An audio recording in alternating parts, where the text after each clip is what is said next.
ஒரு பெரிய காடு. அந்த காட்டுக்கு மத்தியில் ஒரு ஆசிரமம். அங்கே ஒரு முனிவர் இருந்தார். பல இடங்கள்லேருந்து வர்ற குழந்தைகளுக்கு அவர் பாடம் சொல்லி கொடுத்துக்கிட்டு இருக்கிறார். ஏழை பணக்காரர் அப்படிங்கிற வித்தியாசம்லாம் கிடையாதுங்க. எல்லாரும் அவர்கிட்ட தங்கள் பிள்ளைகளை அனுப்பி வச்சாங்க. மன்னர்களுடைய பிள்ளைங்க கூட அங்கே அவர்கிட்ட தான் படிக்கிறதுக்கு வருவாங்க. ஆனால் அந்த முனிவரை பொறுத்த வரைக்கும் எல்லா பிள்ளைங்களும் ஒன்று தான். இது யார் வீட்டு பிள்ளைன்னெல்லாம் பார்க்க மாட்டார். எல்லாரும் சமம்.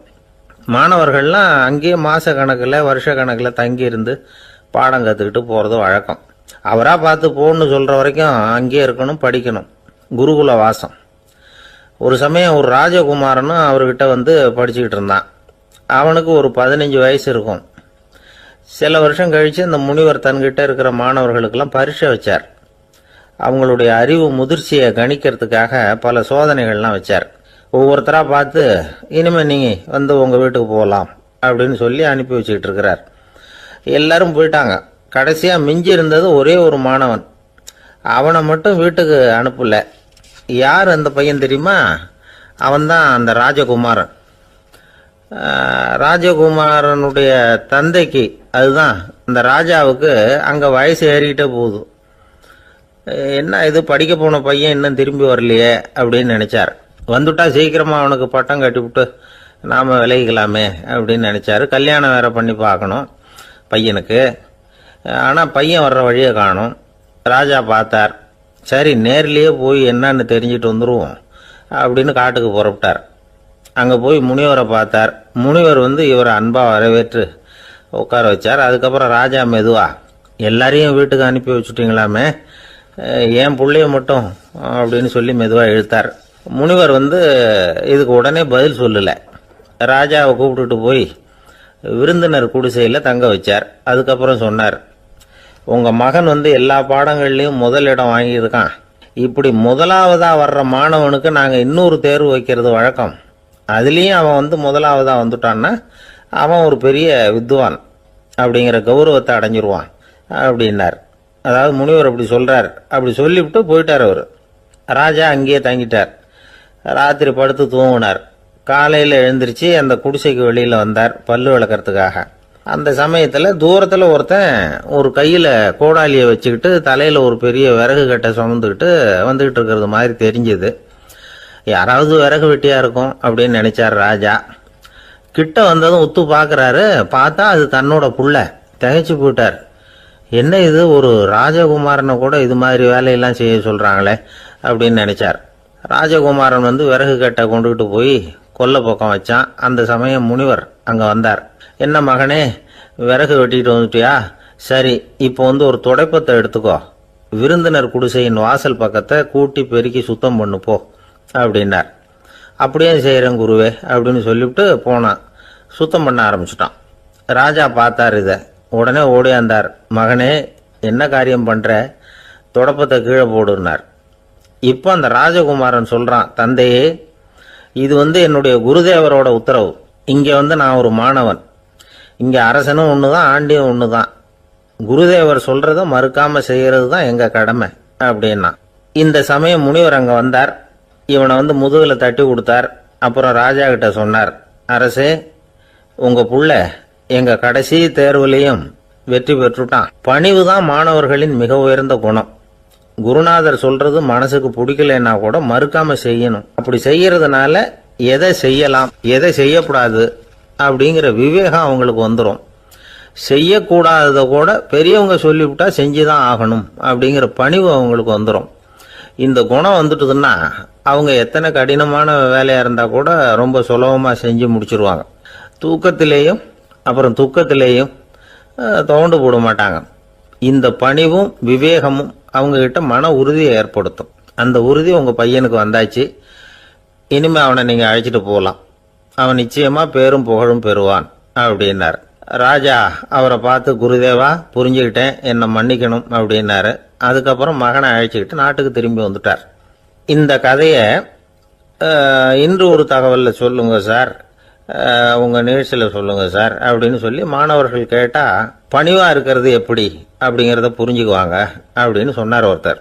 சரி சொல்லுவோம், அதுக்கு முன்னாடி நேர்லேயே ஒரு பையன்கிட்ட சொல்லி பார்க்கலாமே அப்படின்னு தோணுச்சு. உடனே ஒரு பையனை கூப்பிட்டோம். ஏன்பா உங்கள் வாத்தியார் உனக்கு இது மாதிரி ஒரு பரீட்சை வச்சா என்ன பண்ணுவேன் அப்படின்னு கேட்டோம். நானும் அப்படி தான் சார் நடந்துக்குவேன், விறகு வெட்டுவேன், தொடப்பத்தினால கூட்டி சுத்தம் பண்ணுவேன், உடனே செஞ்சு முடிச்சிருவேன் சார் அப்படின்னா. பலே பரவாயில்லையே அப்படின்னோம். ஆமாம் சார், அப்படி செஞ்சால் தானே வீட்டுக்கு அனுப்புவார், இல்லைன்னா இன்னொரு வருஷம் இங்கேயே இருந்து படின்னு சொல்லி விடுவாரு, அதனால் அப்படி செய்வேன் அப்படிங்கிறான் அந்த பையன். ஒரு காட்டில் ஒரு நரி இருந்தது. ஒரு நாள் காலை நேரம் அது தன்னுடைய இருப்பிடத்திலிருந்து வெளியில் வந்தது. கொஞ்சம் தூரம் நடந்து வந்தது. அப்போ தான் அது தன்னோட நிழலை கவனித்து பார்த்தா அது ரொம்ப நீளமாக பெருசாக இருக்குது. காலை நேரத்தில் நிழல் அப்படி தானே இருக்கும். ஆனால் அந்த நரிக்கு அந்த விஷயம் தெரியல. தன்னுடைய நீண்ட பெரிய நிழலை பார்த்து ஆச்சரியப்பட்டது. ஆஹா, நாம் இவ்வளவு பெருசாக இருக்கிறோம் அப்படின்னா என்னுடைய காலை சாப்பாட்டுக்கு ஒரு யானை இல்லைன்னா ஒரு ஒட்டகம் கிடைச்சாதான் சரியா இருக்கும் போல இருக்கு அப்படின்னு முடிவு பண்ணிட்டுது. உடனே ஒரு யானை அல்லது ஒட்டகத்தை தேடி அலைஞ்சது, எங்க கிடைக்கும்னு. கிடைக்கவே இல்லை. மத்தியானம் 12 மணி ஆயிட்டுது. பசியோடு அலையுது. இப்ப தன்னோட நிழலை பார்த்தது. அது மத்தியான நிழல் எப்படி இருக்கும், அது ரொம்பவும் குறுகி போய் தெரிஞ்சுது. உடனே அந்த நரி என்ன நினைச்சுக்கிட்டு தான் தெரியுமா, காலை ஆகாரம் சாப்பிடாததுனால நம்ம உடம்பு இப்படி அழிச்சு போட்டுது அப்படின்னு நினைச்சுக்கிட்டு தான். கொஞ்ச நேரம் கழிச்சு மறுபடியும் தன்னுடைய நிழலை பார்க்குது. அது இன்னமும் குறுகி போய் காலடியிலேயே வந்துட்டுது. அதுக்கு பயமா போயிடுது. ஐயோ, இன்னும் கொஞ்ச நேரத்தில் நாம இறந்துருவோம் போல இருக்க, இப்போ என்ன செய்யறது? இந்த சமயத்தில் ஒரு எறும்பு கிடைச்சா கூட போதும், அதை நம்ம காலை ஆகாரமாக நினைச்சு சாப்பிட்டுள்ளாமே அப்படின்னு நினைச்சுதான். நம்முடைய நிழல் கூட நம்மள மாதிரியே தான் அடிக்கடி மாறிக்கிட்டே தான் இருக்குது. அது எப்பவும் ஒரே மாதிரி இருக்கிறது இல்லை. மனிதனுக்கு ஏற்படுகிற தன்முனைப்பு இருக்கு பாருங்க, ஈகோ, அது கூட ஒரு நிழல் மாதிரி தானா. அப்படி நினைக்க ஆரம்பிச்சுட்டா அதனால ஏதும் பிரச்சனை வராதான். தன்முனைப்பை நிழல் போலவே ஏற்றுக்கொள்ளுங்கள் அப்படிங்கிறது பெரியவங்க கருத்து. ஒரு காரியத்தை வெற்றிகரமா நல்ல விதமா செஞ்சு முடிக்கிறோம்னு வச்சுக்கோங்க, அந்த சமயத்துல ஒரு வித நுட்பமான தற்பெருமை நமக்குள்ள உண்டாகுது. இது இயற்கையானது, அதனால இது மேல பற்று வைக்கக்கூடாது. அப்படி வைக்க ஆரம்பிச்சுட்டா அந்த தற்பெருமை ஒரு நிரந்தர விருந்தாளியா நம்ம கிட்ட தங்கிக்கும். நம்ம நிழல் எப்படின்னு பாருங்க, நாம நடக்கும் பொழுது நம்ம பின்னாடியே வரும். தன்முனைப்பையும் அப்படியே நினைச்சுக்குங்க. நிழல் யாருக்கும் எந்த பிரச்சனையையும் உண்டாக்குறது இல்லை. ஆனா அந்த நிழலை கண்டே நாம பயப்பட ஆரம்பிச்சுட்டா நாம எதுலையும் வெற்றி காண முடியாது. நிழலோட சண்டை போடக்கூடாது. அது மாதிரி தன்முனைப்போடவும் நாம சண்டை போட வேண்டியதில்லை. இல்லாத ஒன்றோடு சண்டை போடுறது எப்படின்னா, அது இருட்டோட சண்டை போடுறது மாதிரி. நாம நிழல் கிடையாது, நம்ம கிட்ட இருக்கிற தன்முனைப்பு ஒரு நிழல். நம்ம நிழலையும் நமக்கு சமமா பாக்குறோம் பாருங்க, அங்கதான் சிக்கலே ஆரம்பம். இப்போ நாம நடந்து போய்கிட்டு இருக்கிறோம், நம்ம நிழல் தரையில விழுது. யாரோ ஒருத்தர் நம்ம நிழல் மேல காலை வச்சு நடந்து போறார். உடனே அவர்கிட்ட சண்டைக்கா போறோம், ஏண்டா என் நிழலை மிதிச்ச அப்படின்னு. நமக்கு தெரியும் அது நிழல் தாங்கிறது. அவர் உங்க மேல நடக்கல, உங்களுடைய நிழல் மேலதான் நடக்கிறார். அது மாதிரி உங்க தன்முனைப்பின் மேல யாராவது நடந்தா உங்களை அவமானப்படுத்துறதா நினைக்கிறீங்க. காரணம், நாமளும் நம்ம தன்முனைப்பும் ஒண்ணுங்கிற நினைப்பு தான் காரணம், மற்றபடி வேற ஒண்ணும் கிடையாது. நம்ம நிழல் மேல நடக்கிறவர் நம்மளை காயப்படுத்துறது இல்லை. தன்முனைப்பை வேண்டாத ஒன்னாவும் பார்க்க வேண்டியதில்லை. அது இயற்கை. நிழலை உங்க முன்னாடி வைக்க வேணாம், அது உங்க பின்னாடியே இருக்கட்டும். நிழலின் நிழலாகி விடாதீர்கள், நீங்கள் நீங்களாகவே இருங்கள். இதுதான் சான்றோர் சிந்தனை. ஒரு பேருந்துல ஒரே நெரிசல். ஒருத்தர் பக்கத்துல நின்றுகிட்டு இருந்தவர்கிட்ட ரொம்ப பணிவா விசாரிச்சார், ஏன் சார் நீங்க ஏதாவது பெரிய உத்தியோகத்துல இருக்கிறீங்களா அப்படின்னார். அப்படிலாம் ஒண்ணும் இல்லைங்கன்னார் அவரு. அப்படின்னா வேற ஏதாவது அரசியல்ல பெரிய பதவியில் இருக்கிறீங்களா அப்படின்னு கேட்டார். அதுவும் இல்லைங்கன்னார். சரி, பணமாவது அதிகமா வச்சிருக்கீங்களா அப்படின்னு கேட்டார். அப்படிலாம் ஒன்றும் கிடையாது சார்னார் அவரு. அப்புறம் எதுக்குடா என் காலை மிதிச்சுக்கிட்டு இருக்கிற, இடரா காலை அப்படின்னாராம் இவர். அள்ள அள்ள குறையாதது அட்சய பாத்திரம், அது நமக்கு தெரியும், கேள்விப்பட்டிருக்கிறோம். ஆனா போட போட நிரம்பாத ஒரு பாத்திரம் உண்டு. அது என்ன தெரியுமா? நம்மள பல பேர்கிட்ட அந்த பாத்திரம் உண்டு. அதுதான் பேராசை அப்படிங்கிற பாத்திரம்.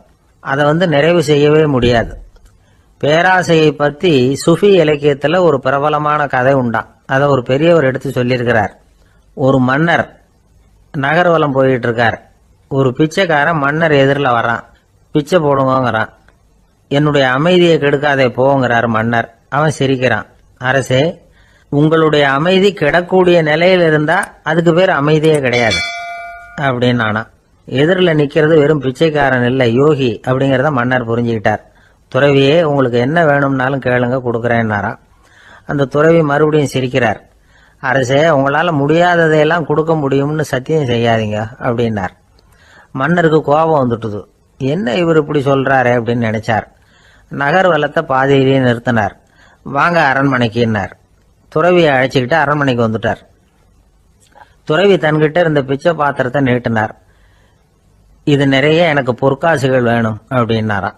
அவ்வளவுதானா, இது ஒரு பெரிய காரியமா அப்படின்னு கையை தட்டினாராம் மன்னர். ஒரு பெரிய தாம்பாளம் நிறைய பொற்காசுகள் வந்து சேர்ந்தது.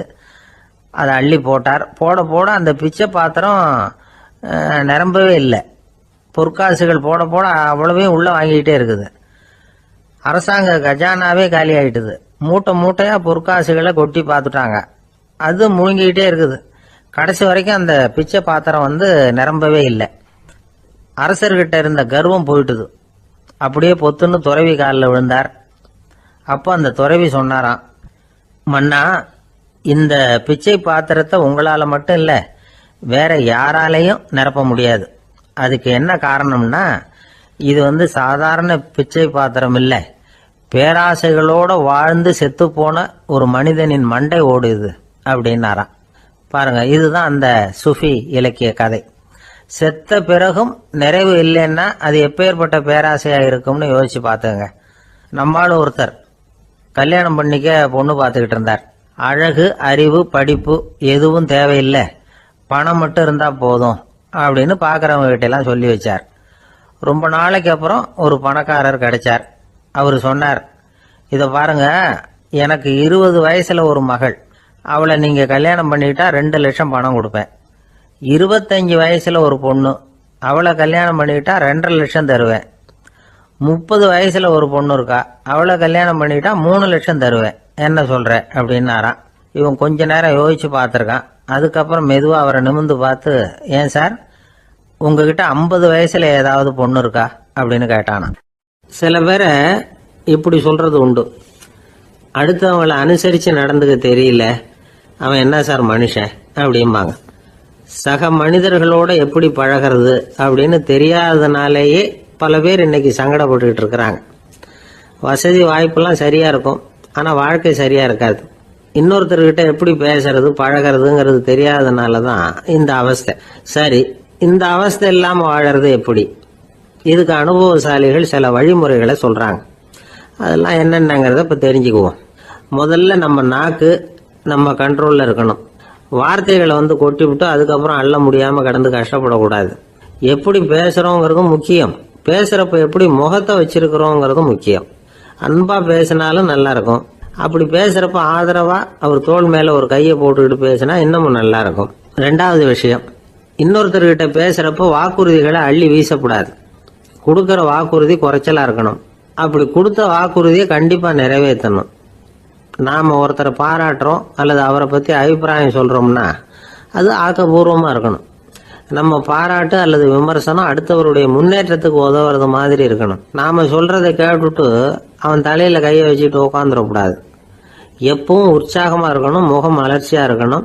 மனுஷன் இருந்தா வருத்தம், கவலை, ஏமாற்றம் எல்லாம் இருக்கதான் செய்யும். அதெல்லாம் மனசுல இருக்கட்டும். அந்த வருத்தமும் கவலையும் ஏமாற்றமும் சேர்ந்துக்கிட்டு நம்ம முகத்துல இருக்கிற மலர்ச்சியை மூடி மறைக்கிறதுக்கு நாம இடம் கொடுத்துடக்கூடாது. எந்த விஷயத்தை பத்தி யாருகிட்ட பேசினாலும் வெளிப்படையா பேசணும், திறந்த மனசோட பேசணும். மூடி மறைச்சி முன்னு மூங்கிக்கிட்டு இருக்கக்கூடாது.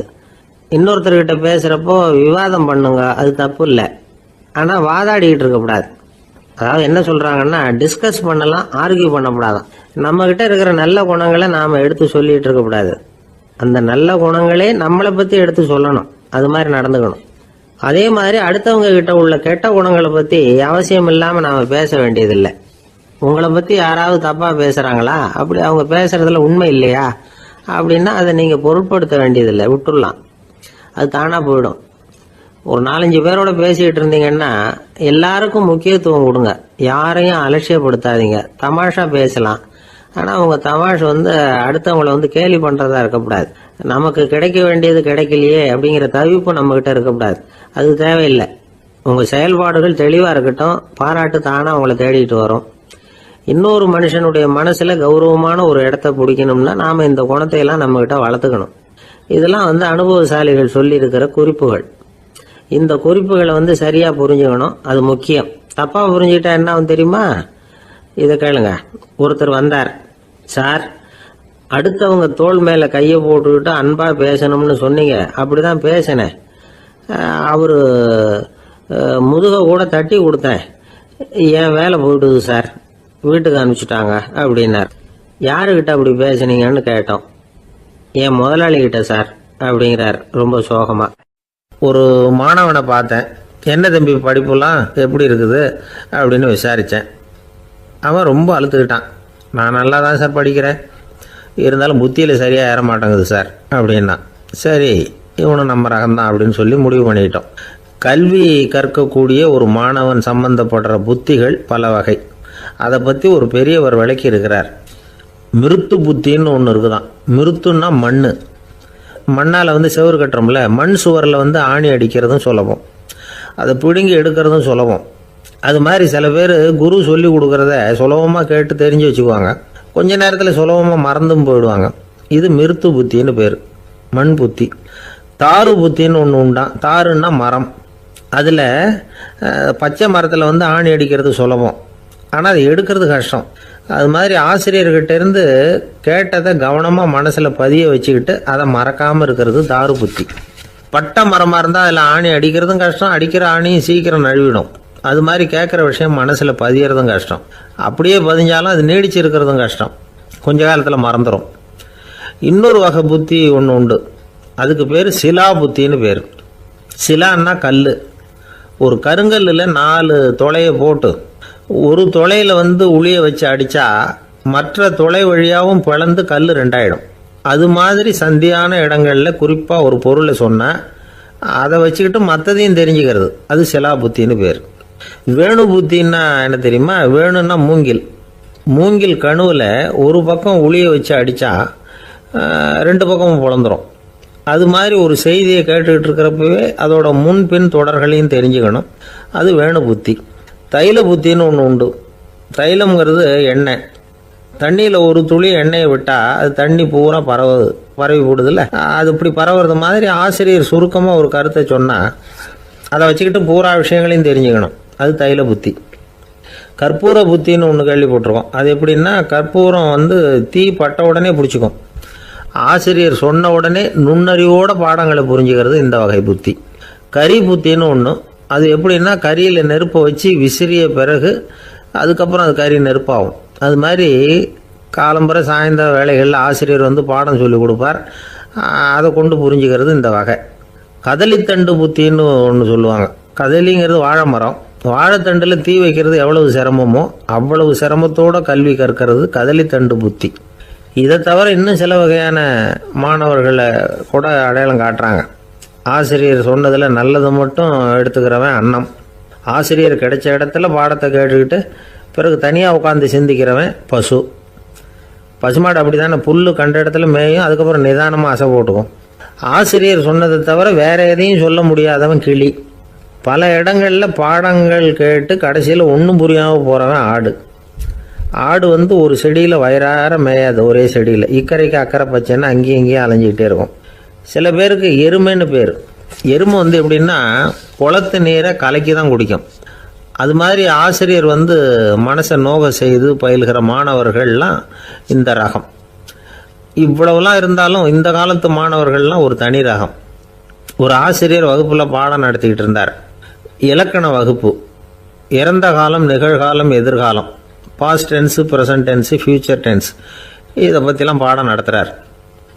எல்லாம் சொல்லி கொடுத்துட்டு இப்போ நான் ஒரு வாக்கியம் சொல்லுவேன், அது என்ன காலம் அப்படிங்கிறத நீங்கள் சொல்லணும்னார் ஆசிரியர்.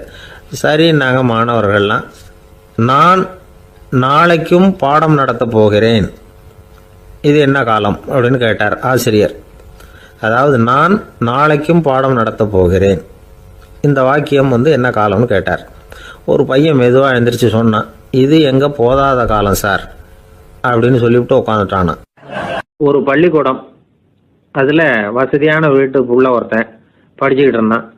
இன்னொரு ஏழை பையனும் அங்கே படிச்சுக்கிட்டு இருக்கிறான். இவங்க 2 பேரும் ஒரே தெருவில் தான் இருக்கிறாங்க. பணக்கார வீட்டு பையன் பங்களாவில் இருந்தான். அவனுக்கு வேலை செய்யறதுக்காக சில வேலை ஆட்கள் உண்டு. அதனால அவன் நல்லா சாப்பிடுவான், தூங்குவான். ஏதோ வரணுமேங்கிறதுக்காக பள்ளிக்கூடத்துக்கு வருவான், போவான், அவ்வளவுதான். இந்த ஏழை பையன் இருக்கானே, அவன் அப்படி இல்லை. காலையில் எழுந்திருப்பான், உடற்பயிற்சி பண்ணுவான், அவங்க வீட்டில் கிடைக்கிற சாதாரண உணவு அதை அளவோடு சாப்பிடுவான், வீட்டில் உள்ள வேலைகளையும் செய்வான், பள்ளிக்கும் தவறாமல் வந்துடுவான். அவனுக்கு கூட பிறந்த சகோதர சகோதரிகள் 8 பேர். எல்லாரும் தன்னம்பிக்கையோடு அவங்க வேலையை செஞ்சுக்கிட்டு இருந்தாங்க. இந்த பையன் எப்பவும் உண்மையை தான் பேசுவான், கடமையை ஒழுங்காக செய்வான். ஆசிரியர்களுக்கு இவனை ரொம்ப பிடிக்கும். அதனால் இவனை அந்த பள்ளிக்கூடத்து மாணவர் தலைவனாக ஆக்கியிருந்தாங்க. இது அந்த பெரிய இடத்து பையனுக்கு பிடிக்கல. மாணவர் தலைவனுக்கு பணிஞ்சு போகிறதுக்கும் அவனுக்கு விருப்பம் இல்லை. ஒரு நாள் வகுப்பில் ஆசிரியர் எல்லா மாணவர்களுக்கும் ஒரு வேலை கொடுத்தார். எல்லாரும் அதை சுறுசுறுப்பாக செஞ்சுக்கிட்டு இருக்கிறாங்க. இவன் மட்டும் சோம்பலாக உட்காந்துருக்கிறான். ஆசிரியர் அந்த பக்கமாக வந்தார், இதை பார்த்துட்டார். உடனே மாணவர் தலைவனாக இருக்கிற அந்த ஏழை பையனை கூப்பிட்டார். இந்த பாருப்பா, ஏன் அந்த பையன் இப்படி சும்மா உட்காந்துருக்கிறான், என்னன்னு விசாரிச்சு சொல்லு அப்படின்னு சொல்லிவிட்டு உள்ளே போயிட்டார்.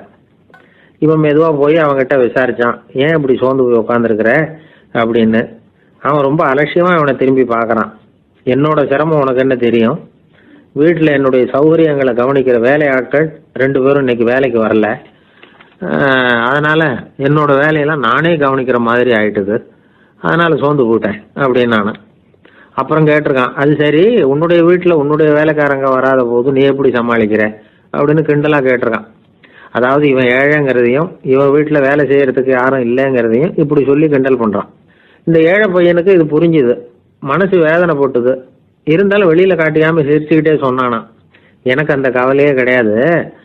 என்னுடைய உதவிக்கு நான் நினைச்ச உடனே என்னுடைய காரியத்தை செய்யறதுக்கு 8 பேர் எப்பவும் தயாராக இருப்பாங்க அப்படின்னு நான். இவன் இப்படி சொன்னதும் அவனுக்கு ஒரு மாதிரி ஆயிட்டு தான். தலையை குனிஞ்சுக்கிட்டே போயிட்டான். உள்ளே உட்காந்துருந்த ஆசிரியர் காதில் இது விழுந்தது. உடனே இந்த ஏழை பையனை உள்ளே கூப்பிட்டு போனாரு, கேட்டாரு, என்னப்பா அப்படி சொல்ற? இவன் பொய் சொல்ல மாட்டாங்கிறது அவருக்கு தெரியும். அவனை சமாளிக்கிறதுக்காக இப்படி ஒரு பொய்யை சொல்லியிருப்பாங்கிறதையும் அவரால் ஏற்றுக்க முடியல. ஏன்பா, நீ நினைக்கிற காரியத்தை செய்ய 8 பேர் தயாராக இருக்கிறதா சொன்னியே, உன்னுடைய சகோதர சகோதரிகளை குறிப்பிட்டு அப்படி சொன்னியா அப்படின்னு கேட்டார். இல்லைங்க ஐயா, நான் அவங்கள குறிப்பிட்டு அப்படி சொல்லலைன்னா. அப்படின்னா பொய் சொன்னியா? இந்த சின்ன விஷயத்துக்கு அப்படி பொய் சொல்லலாமான்னார். ஐயா, நான் பொய்யும் சொல்லலைன்னா. இவன் அப்படின்னா நீ சொன்னதுக்கு என்ன அர்த்தம்னார். இப்போ அந்த பையன் சொல்றான், ஐயா, நான் நினைக்கிறத செய்து முடிக்க என் கூட இருக்கிற அந்த 8 பேர் யாருன்னா 2 காலு, 2 கை, வாய், மூக்கு, கண்ணு, காது, ஆக மொத்தம் 8. இவங்க தான் இந்த வேலை ஆட்கள். நான் சொல்றதை செய்யறதுக்கு, நான் சொல்றதை கேட்கறதுக்கும் செய்யறதுக்கும் அவங்க எப்பவும் தயாரா இருக்காங்க. அந்த அளவுக்கு என்னுடைய பயிற்சிகள், பழக்க வழக்கங்கள் மூலமா அவங்கள நல்ல நிலைமையில வச்சிருக்கிறேன் அப்படின்னா. இந்த கதையை சுவாமி சின்மயானந்தர் சொல்றது வழக்கம். இயற்கை நமக்கு கொடுத்துருக்கிற வேலையாட்கள் இந்த 8. இவங்களை நல்ல முறையில வச்சிருந்து வேலை வாங்க வேண்டியது நம்முடைய கடமை. அந்த கடமையை ஒழுங்கா செஞ்சுக்கிட்டு வந்தா வாழ்க்கையில வெற்றி நிச்சயம். இல்லைன்னா குழப்பம்தான். புத்தி சரியா இல்லைன்னா இந்த வேலையாட்கள் நாம சொல்றத கேட்க மாட்டாங்க. ஒருத்தன் குடி போதையில தள்ளாடி தள்ளாடி போய் ஒரு மரத்துல முட்டிக்கிட்டானான். தலையில கட்டு போட்டுக்கிட்டு மறுநாள் வந்திருக்கான். ஏன்டா இப்படி பண்றேன்னு கேட்டிருக்காங்க. நான் ஒதுங்கி போன்னு தான் சொன்னேன், அது கேட்கல அப்படின்றான். எது கேட்கல? உன்னோட காலா அப்படின்னு கேட்டிருக்காங்க. இல்லைங்க, அந்த மரம் அப்படின்னு நானா. கணவன் மனைவி அன்பா இருக்கணும், ஒருத்தர் நல்லா புரிஞ்சுக்கணும், விட்டு கொடுக்குற மனப்பான்மை வேணும். அதுதான் ஒரு நல்ல குடும்பம். இன்னைக்கு பல குடும்பங்கள்ல அர்த்தமில்லாத சண்டைகள் தான் அதிகம். கிராமப்புறங்களில் வேடிக்கையாக ஒரு கதை சொல்லுவாங்க. ஒரு ஊரில் ஒரு ஆள் இருந்தான். வேலை வெட்டி இல்லாமல் சும்மாவே இருந்தான். அவனுக்கு கல்யாணம் பண்ணி வச்சாங்களாம். மனைவி வந்து சேர்ந்தா. சும்மாவே உட்காந்துருக்கிறியே, ஏதாவது சம்பாதிக்கிற வழியை பாரு அப்படின்ட்டு இருக்கா. அதுக்கு தான் யோசனை பண்ணிட்டு இருக்கிறேன், ஒரு அருமையான ஐடியா அப்படின்னு நானா. என்ன அது சொல்லு அப்படின்ட்டு இருக்கா. அவ ஒரு ஆட்டுக்குட்டி வாங்க போறேன்னு இருக்கான். அதை வாங்கி என்ன பண்ண போறேன்னா, அந்த குட்டி வளரும், பெருசாகும், அதுக்கப்புறம் அது நிறைய குட்டி போடும் அப்படின்ட்டு இருக்கான். சரி, அப்புறம் என்ன, அதையெல்லாம் சந்தையில் கொண்டுட்டு போய் விற்றுவிட்டு அந்த காசுக்கு ஒரு எருவு மாடு வாங்கலாம். சரி, அது எதுக்கு? எருவு மாடு நிறைய பால் கொடுக்கும், அதை கொண்டுகிட்டு போய் பால் பண்ணையில் கொடுப்பேன், அல்லது நானே விற்றுருவேன், கை நிறைய காசு கிடைக்கும். அதுக்கப்புறம் ஒரு பசுமாடு வாங்குவேன், பாலையும் விற்கலாம், நாமளும் காய் போட்டு சாப்பிட்லாம், இப்படிலாம் சொல்லியிருக்கான். அப்போ அந்த பொண்ணு சொல்லிச்சான், அடுத்த தெருவில் இருக்கிற எங்கள் அம்மா வீட்டுக்கும் கொஞ்சம் பால் கொடுத்து அனுப்பலாம் அப்படின்ட்டுருக்கா அந்த பொண்ணு. இந்த இடத்துல கணவனுக்கு கோவம் வந்துட்டுது. அது எப்படி உங்கள் அம்மா வீட்டுக்கு எதுக்கு கொடுக்கணும், அதெல்லாம் முடியாதுன்றிருக்கான். இந்த இடத்துல சண்டை ஆரம்பமாயிட்டுது. கொஞ்ச நேரத்தில் 2 பேரும் சத்தம் போட ஆரம்பிச்சிட்டாங்க. கடுமையான சண்டை நடக்கிறத பக்கத்து வீட்டுக்காரன் காதில் வாங்கினான். அவன் ஓடியாந்தான். அவனுக்கு தெரியும், வாங்காத மாட்டுக்காக இப்படி சண்டை போட்டுக்கிட்டு இருக்கிறாங்கங்கிறது அவனுக்கு புரியும். அவன் ஓடி வந்து சொன்னான், ஏண்டா உன்னோட பசுமாட்டை ஒழுங்காக கட்டி போடக்கூடாதான்னு இருக்கான். என்னடா சொல்கிறேன்னா இவன், உன் மாடு என் தோட்டத்தில் வந்து மேய்ஞ்சுட்டுது, பயிரெலாம் நாசமாயிட்டுது, 10,000 ரூபா அளவுக்கு சேதம், அதை வாங்கிட்டு போகிறதுக்கு தான் வந்தேன், குடுறா 10,000 நானா. இவன் அரண்டு போயிட்டான். அப்புறம் சொன்னான், டே நான் இன்னும் மாடே வாங்கலையே, அதுக்குள்ளே அது வந்து எப்படிடா உன் தோட்டத்தில் மேயும், என்னடா உளறேன்ருக்கான். நீ தாண்டா இப்போ உளறிக்கிட்டு இருக்க, மாடே வாங்கலை, அதுக்குள்ளே எப்படிடா வந்து உன்னுடைய மனைவி அவங்க அம்மா வீட்டுக்கு பால் கொடுத்து அனுப்ப முடியும் அப்படின்னு அவன் கேட்டானா. நம்மளால இப்போ தான் புத்தி வந்துதான், அர்த்தமே இல்லாத சண்டை போட்டுக்கிட்டு இருக்கிறோம் அப்படிங்கிறத அவன் புரிஞ்சுக்கிட்டானான். இது நம்ம முன்னோர்கள் சொல்லியிருக்கிற ஒரு கதை. சண்டையில் தான் அர்த்தம் இல்லையே தவிர கதையில் அர்த்தம் உண்டு. அதாவது இல்லாத விஷயங்களுக்காக சண்டை போட்டுக்கிட்டு இல்லறத்தை வீணாக்கிக்கிட்டு இருக்கிற மனிதர்கள் இன்றைக்கு நிறைய பேர் இருக்கிறாங்க. ஒருத்தன் தன்னுடைய மனைவியை பற்றி மாமனார்கிட்ட புகார் சொன்னானா, மாமா உங்கள் பொண்ணு அர்த்தமில்லாத சண்டை போடுறா, எதுக்கு எடுத்தாலும் எடுத்தெறிஞ்சு பேசுகிறா அப்படின்ட்டுருக்கான். நீ எப்படி மாப்பிள்ளை அதை சமாளிக்கிற அப்படின்னு கேட்டிருக்காரு அவரு. அவள் எடுத்தெறியறது என் மேலே படாமல் ஒதுங்கி நின்றுக்கிறேன் அப்படின்னு நானா இவன். ரொம்ப பேருக்கு கூட்டத்தில் பேசுறதுன்னா பயம். நமக்கு ஒன்றும் தெரியாதுன்னு மற்றவங்க நினச்சிடக்கூடாதுங்கிற எண்ணம் தான் இதுக்கு காரணம். ரொம்ப முக்கியமான ஒரு கூட்டம்னா பயம் அதிகமாக இருக்கும். முக்கியமானவங்கள்லாம் வருவாங்களே, அவங்களாம் நம்மளை பற்றி மட்டமாக நினச்சிருவாங்களே அப்படிங்கிற பயம் வந்துடும். ஆனால் மேடை பேச்சுங்கிறது அவ்வளவு கடினமான ஒரு காரியம் இல்லைங்கிறாங்க அது சம்பந்தமான நிபுணர்கள். யாரும் பேச்சாளர் ஆகலாம், இது ஒன்றும் பெரிய கிஃப்ட்டு கிடையாது அப்படின்னு அவங்க சொல்கிறாங்க. நீங்கள் ஒரு சிறந்த பேச்சாளர் ஆகணுமா அப்படின்னா அதுக்குன்னு சில ஆலோசனைகளை சொல்லி வச்சிருக்கிறாங்க அனுபவசாலிகள். முதல் ஆலோசனை என்னென்னா, உங்கள் பேச்சு வந்து எளிமையாக இருக்கணும். ஏதாவது ஒரு கருத்து அல்லது 2 கருத்து சொன்னால் போதும், 20 அல்லது 30 கருத்துக்களை சொல்லிகிட்டே போகக்கூடாது. 2வது ஆலோசனை, நீங்கள் என்ன பேச போகிறீங்கிறது முதல்ல உங்களுக்கு நல்லா புரியணும். அதுக்கப்புறம் தான் அதை அடுத்தவங்களுக்கு புரிய வைக்க முடியும். எப்படி ஆரம்பிக்க போகிறோம், எந்த கருத்தை முக்கியமாக வலியுறுத்த போகிறோம், எப்படி முடிக்க போகிறோம் அப்படிங்கிறத முதல்ல நல்லா சிந்திச்சு மனசில் வச்சுக்கணும். கடைசியாக என்ன சொல்கிறீங்களோ அதுதான் கேட்குறவங்க மனசில் நிற்கும். 3வது ஆலோசனை என்னென்னா, உங்கள் பேச்சு சுருக்கமாக இருக்கணும். ஒரு 15 நிமிஷம் பேசுகிறது ரொம்ப பொருத்தம், மணிக்கணக்கில் பேசிக்கிட்டு இருக்கிறது நல்லதில்லை. 4வது ஆலோசனை, நீங்கள் பேசுகிறது உண்மையாக இருக்கணும். உங்களுக்கு உண்மையான அனுபவங்கள் இருக்கும், அதை சொல்லலாம். உங்களுடைய உண்மையான அனுபவங்களை மற்றவங்களோட பகிர்ந்துக்கணும், அதுதான் முக்கியம். 5வது ஆலோசனை, ஆரம்பத்தில் கொஞ்ச நேரம் உங்களை பற்றியும் எதிரில் உள்ளவங்களை பற்றியும் சம்மந்தப்படுத்தி ஏதாவது பேசி ஒரு நெருக்கத்தை ஏற்படுத்திக்கணும். ஒவ்வொருத்தரும் இப்போ இவர் பேச போகிறது நம்ம சம்மந்தப்பட்டது அப்படின்னு நினைக்க ஆரம்பிச்சிருவாங்கல்ல, அதுக்கப்புறம் அவங்க கேட்க தயாராகிட்டாங்கன்னு அர்த்தம். எதிரில் உட்காந்துருக்கிற கூட்டத்திலிருந்து 3 பேரை தேர்ந்தெடுங்க. அதாவது வலது பக்கம் ஒருத்தர், நடுவில் ஒருத்தர், இடது பக்கம் ஒருத்தர். அதாவது உங்களை வந்து ரொம்ப கனிவாகவும் ஆர்வமாகவும் பார்க்குறவராக பார்த்து தேர்ந்தெடுத்துங்க மனசுக்குள்ளே. நீங்கள் பேசும்பொழுது என்ன பண்ணணும்னா, இவங்களை நேருக்கு நேராக மாறி மாறி பார்த்துக்கிட்டே பேசுனீங்கன்னா நீங்கள் ஏதோ ஒட்டு மொத்த கூட்டத்தையும் பார்த்து பேசுகிறதாக ஒரு உணர்வு அது ஏற்படுத்திவிடும். 6வது ஆலோசனை என்னென்னா, சொற்பொழிவுன்னா நீங்கள் பேசணும், படிக்கக்கூடாது. எழுதி படிக்கிறது நல்லா இருக்காது. குறிப்புகள் வேணும்னா வச்சுக்கலாம். படிக்கிறது பேப்பர்லேருந்து வர்றது மாதிரி இருக்கும், பேசுறது இதயத்திலேருந்து வர்றது மாதிரி இருக்கும். அப்புறம் 7வது ஆலோசனை சொல்கிறாங்க, அது என்னென்னா, மேடையில் ஏறி நின்ன உடனே இயல்பாக மூச்சை இழுத்து விட்டுங்க, இயல்பு நிலைக்கு வாங்க, அதுக்கப்புறம் இயல்பாக பேச ஆரம்பிக்கலாம் அப்படிங்கிறாங்க. இவ்வளவும் வந்து பேச்சு கலையில் வல்லுநர்களாக இருக்கிறவங்க சொல்லுகிற ஆலோசனைகள்.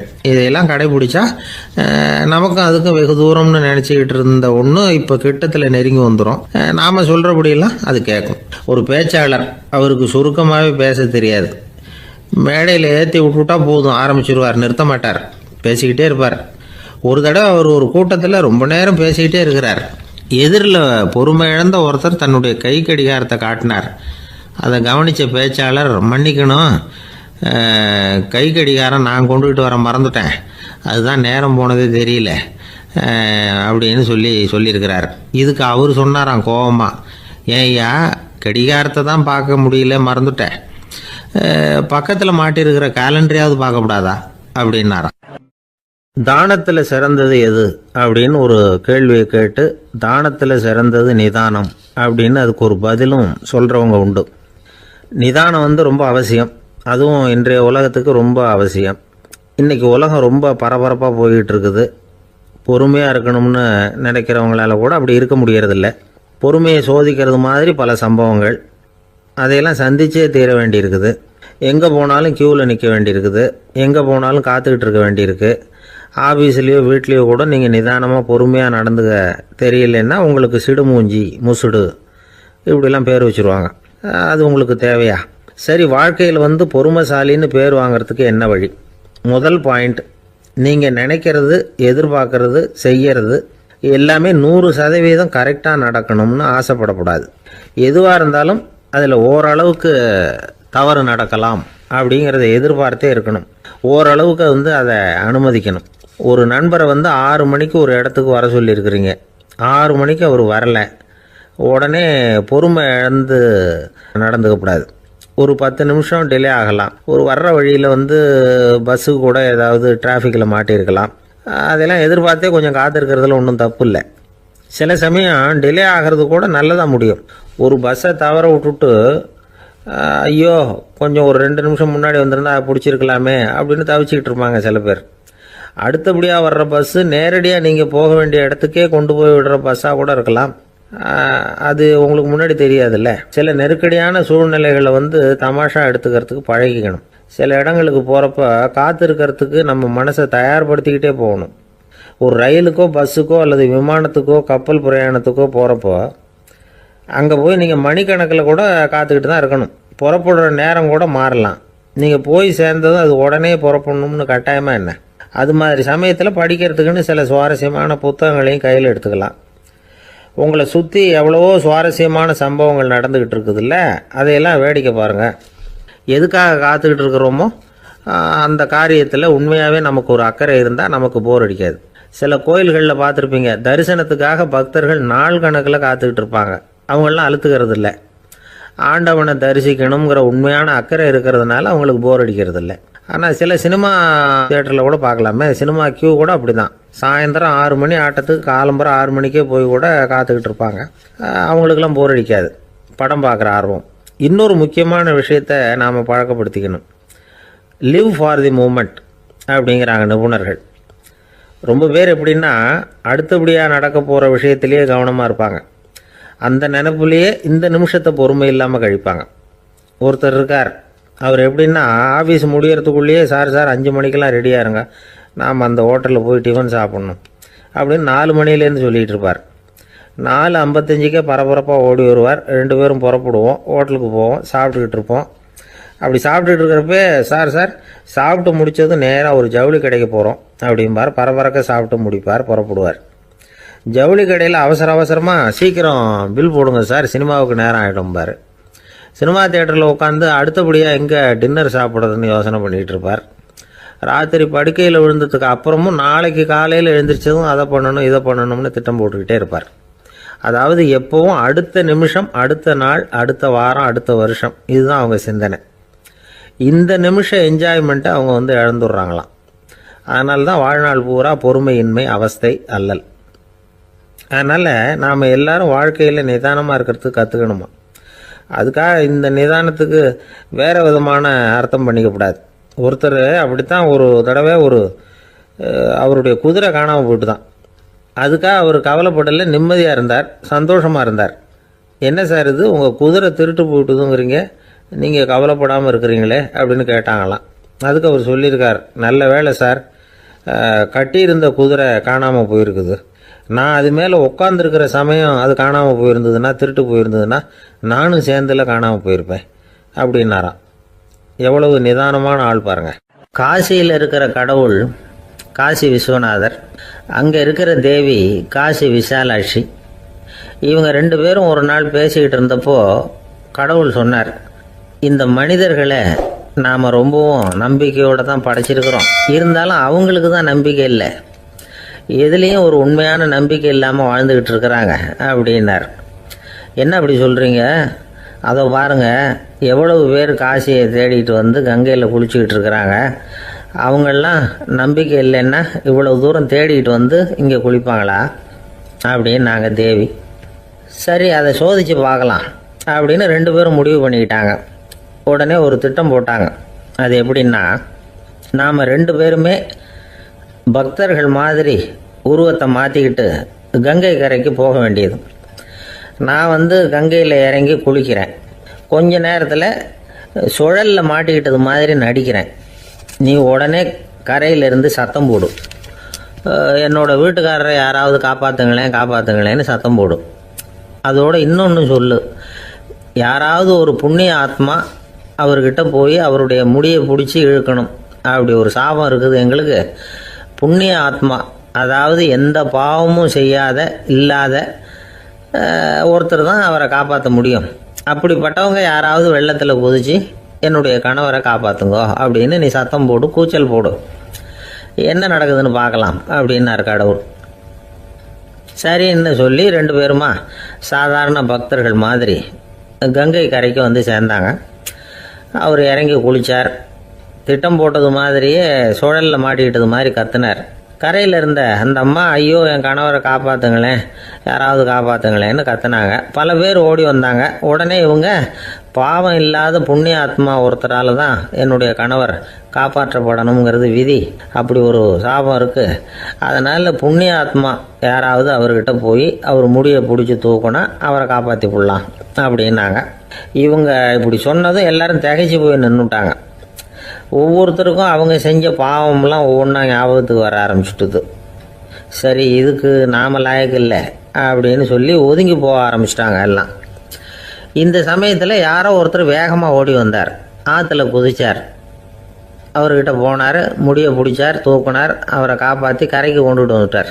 அப்படி காப்பாற்றின அந்த ஆளை இவங்க 2 பேரும் தனியாக கூப்பிட்டுக்கிட்டு ஒரு மண்டபத்துக்கு வந்துட்டாங்க. வந்து விசாரிக்கிறாங்க. நீ யாரப்பா அப்படின்னு கேட்குறாங்க. ஏதும் தெரியாத மாதிரி. நான் இந்த ஊர் அன்ன சத்திரத்தில் வேலை செய்கிற ஒரு சமையல்காரன் அப்படிங்கிறார். நீ வந்து கங்கையில் குளிக்கிறது உண்டான்னு கேட்டிருக்காங்க. நான் இந்த ஊர்லேயே தான் இருக்கிறேன், இருந்தாலும் தினமும் கங்கையில் குளிக்கிறதில்ல, எப்பாவது ஒரு நாள் அங்கே குளிப்பேன் அப்படின்னார். கங்கையில் மூழ்கி எழுந்திரிச்சா பாவம்லாம் தொலையும்னு சொல்கிறாங்க. அப்படி இருக்கிறப்போ அங்கே இன்றைக்கி கங்கையில் குளிச்சுக்கிட்டு இருக்கிறவங்கெல்லாம் தங்களை வந்து புண்ணிய ஆத்மாவா நினைக்கல. கங்கையில் குளிக்காத நீ உன்னை வந்து புண்ணிய ஆத்மாவா நினச்சி என்னை காப்பாற்ற வந்திருக்கிற, அது எப்படி அப்படின்னு கேட்டார். அதுக்கு அந்த ஆள் சொல்கிறான், கங்கையில் குதித்ததுக்கு அப்புறம் தானே உங்களை காப்பாற்ற போகிறோம். அப்படி குதிக்கும் பொழுது என்னுடைய பாவம்லாம் போயிருக்கும்ல, நான் புண்ணிய ஆத்மாவாக ஆயிருப்பேனே, அதனால தான் துணிஞ்சு வந்து உங்களை காப்பாற்றினேன் அப்படின்னா. கடவுளும் தேவியும் அவனுக்கு வந்து காட்சி கொடுத்தாங்களாம். இப்படி ஒரு கதை உண்டு. அதாவது கங்கையில் குளிச்சுக்கிட்டு இருக்கிறவங்களுக்கே தங்களுடைய பாவம் போகுங்கிற நம்பிக்கை பரிபூர்ணமாக இல்லை, குளிக்காத ஒருத்தனுக்கு அந்த நம்பிக்கை இருந்தது. அதனால் அவனால் கடவுளை பார்க்க முடிஞ்சது. கடவுளை வந்து நாமளும் பார்க்க முடியுமா முடியாதா அப்படிங்கிற குழப்பம்லாம் நமக்கு வேண்டியதில்லை. நம்பிக்கையோடு வாழணுங்கிற உண்மையை மட்டும் இந்த கதையிலேருந்து புரிஞ்சுக்கிட்டா போதும். ஏன்னா இந்த கதையை கேட்டுட்டு ஒரு நண்பன் குதர்க்கமாக ஒரு கேள்வி கேட்டான். ஏன் சார், கங்கையில் குளித்தா பாவம் போடும்னு சொல்கிறீங்களே, நான் எனக்கு வேண்டாத ஒருத்தனை அழைச்சிட்டு போய் கங்கையிலேயே தள்ளி விட்டுட்டு அதுக்கப்புறம் அங்கேயே முழுக்க போட்டுட்டு நான் செஞ்ச பாவத்தை வந்து அதுலேயே கழுவி விட்டுட்டு மறுபடியும் உங்ககிட்ட வந்துடுறேன்னு வச்சுக்கோங்க, நீங்கள் என்னை வந்து புண்ணிய ஆத்மான்னு ஏற்றுக்குவீங்களா அப்படிங்கிறான். ஆள் கொஞ்சம் ஆசைந்தான், நம்மளே அங்கே அழைச்சிட்டு போனாலும் போயிடுவோம். 1816 வருஷம் செப்டம்பர் மாதம் 11ஆம் தேதி பிரான்ஸ் தேசத்தில் உள்ள ஒரு மருத்துவமனை. அங்கே ஒரு இளம் டாக்டர் கொஞ்ச நாளைக்கு முன்னாடி தான் அந்த ஆஸ்பத்திரியில் புதுசாக வேலைக்கு சேர்ந்துருக்கிறார். அவர் பேர் ரெனே லெனக். அவர் அன்னைக்கு காலையில் அந்த மருத்துவமனையில் அப்படியே ரவுண்ட்ஸ் வந்துக்கிட்டு இருக்கிறார். வார்டில் ஒரு படுக்கையில் ஒரு இளம்பெண் படுத்திருக்கிறா. அந்த பொண்ணுக்கு இருதய நோயாக இருக்கலாம்ங்கிறது மற்ற டாக்டர்கள் சந்தேகம். அந்த காலத்துல எல்லாம் ஒருத்தருடைய இருதய துடிப்பை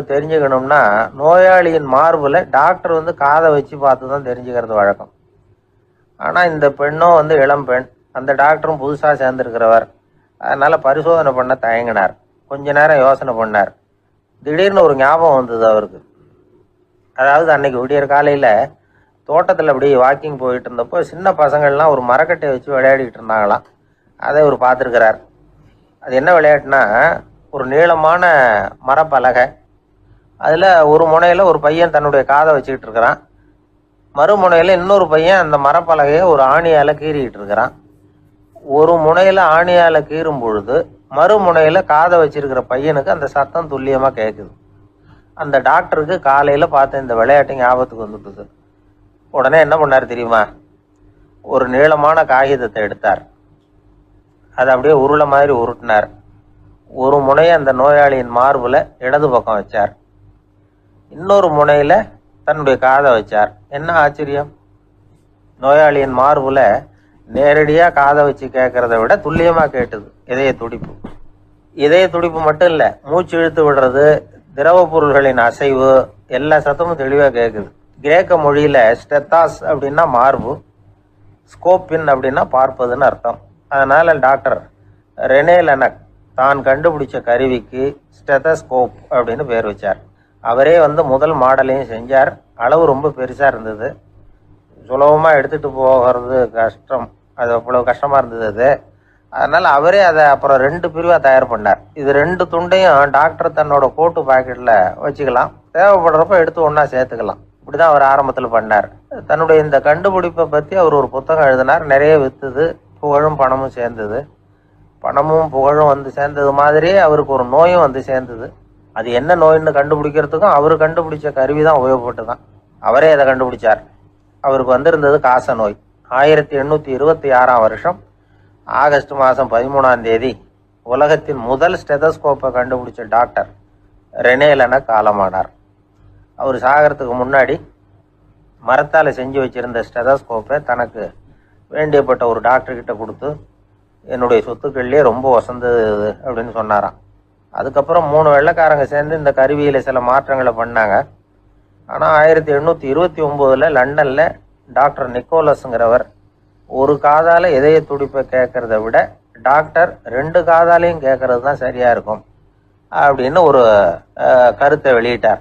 அதுக்கப்புறம் ரொம்ப காலம் கழித்து 1852 ஜார்ஜ் காமான் அப்படிங்கிறவர் ரப்பர் டியூப்களை உபயோகப்படுத்தி 2 காதாலையும் கேட்குற மாதிரி ஒரு புதிய வடிவத்தை அதுக்கு கொடுத்தார். அதுக்கு பிறகு அது படிப்படியாக எவ்வளவோ மாற்றங்கள் இருந்தாலும் ஆரம்பத்தில் டாக்டர் ரெனே லெனக் உருவாக்கின அடிப்படை மாடலை யாரும் மாற்றி அமைக்கலைங்கிறது தான் முக்கியமான விஷயம். நமக்கு தெரிஞ்ச ஒரு ஆஸ்பத்திரி, அதில் ஒரு நோயாளி, காலை நேரத்தில் நர்ஸு அந்த பக்கமாக போயிட்டு இருந்தாங்க. அதை பார்த்துட்டு ஒரு நர்ஸுன்னு கத்துறார். நர்ஸு அவசரமாக ஓடி வந்து என்ன விஷயம்னு கேட்டாங்க. சிஸ்டர், இங்கே பாருங்கள், உங்கள் டாக்டரை என் நெஞ்சில் ஒரு காதை வச்சு கேட்டுக்கிட்டு இருக்கிறார் அப்படின்னார் நோயாளி. சிஸ்டர் பதட்டப்படாமல், அதனால் என்ன, இந்த டாக்டர் பழமையான விஷயங்களில் ரொம்ப நம்பிக்கை உள்ளவர், அதனால் ஸ்டெதாஸ்கோப்பை உபயோகப்படுத்தாமல் காதை வச்சு கேட்குறார், அது ஒன்றும் தப்பு இல்லை அப்படின்னாங்களாம். ஐயோ, அதுக்காக இல்லை சிஸ்டர், இவர் என் நெஞ்சு மேலே தலையை வச்சது நேற்று ராத்திரி 9 மணி, இப்போ விடிஞ்சு போச்சு, இன்னமும் தலையை எடுக்கவே இல்லை, அதுக்காக தான் சந்தேகப்பட்டு உங்களை கூப்பிடுறேன் அப்படின்னாராம். இந்த உலகத்தில் நாம் நல்லபடியாக இருக்கணும்னா அதுக்கு முக்கியமாக தேவைப்படுறது 2. ஒன்று செல்வம், இன்னொன்று அறிவு. சரி, இது 2ல் சிறந்தது எது அப்படின்னு ஒரு கேள்வி கேட்டால் என்ன பதில் சொல்கிறது? இதே கேள்வியை ஹஸ்ரத் அலி அவர்கள்கிட்ட கேட்டாங்களாம்.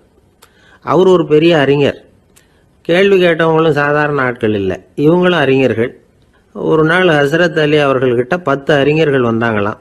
ஐயா, நாங்கள் 10 பேரும் உங்ககிட்ட ஒரே கேள்வியை தான் கேட்க வந்திருக்கிறோம், ஆனால் எங்கள் 10 பேருக்கும் நீங்கள் தனித்தனியாக பதில் சொல்ல முடியுமா அப்படின்னு கேட்டிருக்காங்க. அதாவது அவங்க ஒரே கேள்விக்கு இவர்கிட்ட இருந்து 10 விதமான பதில் எதிர்பார்க்குறாங்க. சரி கேளுங்க, என்ன கேள்வி அப்படின்னார் அவர்.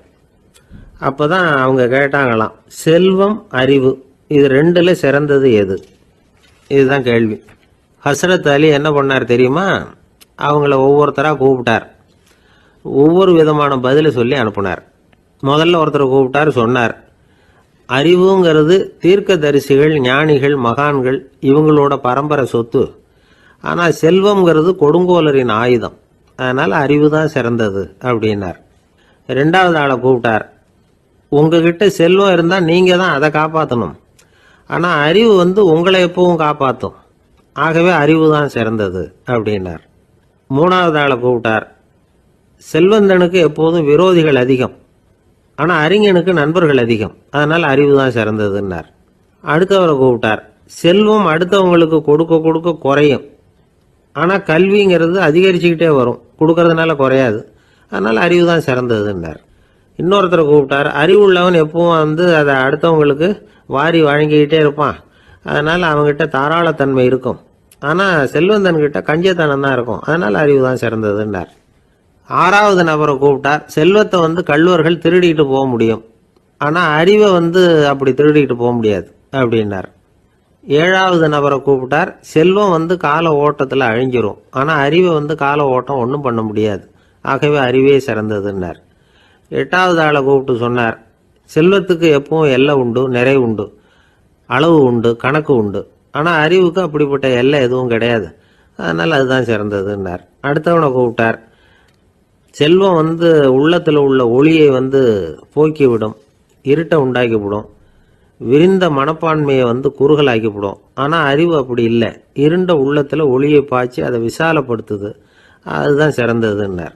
கடைசியாக 10வது நபரை கூப்பிட்டார். செல்வம் மனசில் செருக்கை உண்டாக்குது, ஆணவத்தை ஏற்படுத்துது, அதனால் நானே கடவுள்னு நினைக்கிற அளவுக்கு மனுஷனை தாழ்த்தி விடுது, ஆனால் அறிவு பணிவையும் பண்பாட்டையும் வளர்க்குது, அதனால் அறிவு தான் சிறந்ததுன்னார். ஆக இப்படி 10 பேருக்கும் 10 விதமாக பதில் சொன்னது மூலமாக ஹஸ்ரத் அலி அவர்கள் அறிவு தான் செல்வத்தை விட சிறந்தது அப்படிங்கிறதுக்கு 10 காரணங்களை சுட்டி காட்டியிருக்கார். அந்த அறிஞர் 10 பேர் கேட்ட ஒரே கேள்விக்கு 10 பதில் சொன்னார். நமக்கு வேண்டிய ஒருத்தர் 10 பேர் கேட்ட கேள்விக்கு ஒரே பதில் சொல்லி சமாளித்தார். கேள்வி என்ன தெரியுமா? என்கிட்ட வாங்கின கடனை எப்பயா திருப்பி கொடுக்க போற? இதுதான் அந்த 10 பேரும் கேட்ட ஒரே கேள்வி. இந்த மாதம் 26ஆம் தேதி தந்துடுறேன் அப்படிங்கிற ஒரே பதில் சொல்லி அவ்வளவு பேரையும் இவர் அனுப்பி வச்சுட்டாராம். எல்லாரும் போனதுக்கு அப்புறம் இவரை தனியாக கூப்பிட்டு கேட்டிருக்கிறாங்க. அது என்ன சார் கணக்கு, 26ஆம் தேதி அன்னைக்கு என்ன அதிசயம் நடக்க போகுது அப்படின்னு கேட்டிருக்காங்க. அதிசயம் அன்னைக்கு இல்லை, அதுக்கு முத நாளே நடக்க போகுதுன்னாராம். விவரமாக சொல்லுங்கன்னு இருக்காங்க. வேற ஒன்றும் இல்லைங்க, 26ஆம் தேதி தானே எல்லாரையும் வர சொல்லியிருக்கிறேன், அதுக்கு முத நாளே நான் புறப்பட்டு தலைமறைவாயிட போகிறேன் அப்படின்னாராம் ரொம்ப பெருமையாக. ஒரு ராஜா இருந்தார். நாடு பூராவும் நிறைய மரங்களை நட்டு வளர்க்கணுங்கிறது அவரோட ஆசை. தானே அதுக்கு முன்மாதிரியாக இருக்கணும்னு நினைச்சார். அரண்மனையை சுற்றி மரங்களை நட்டு வளர்த்தார். இதை பார்த்துட்டு ஜனங்களும் அவங்கவுங்க வீட்டை சுற்றி மரக்கன்றுகளை நட்டு வளர்த்தாங்க.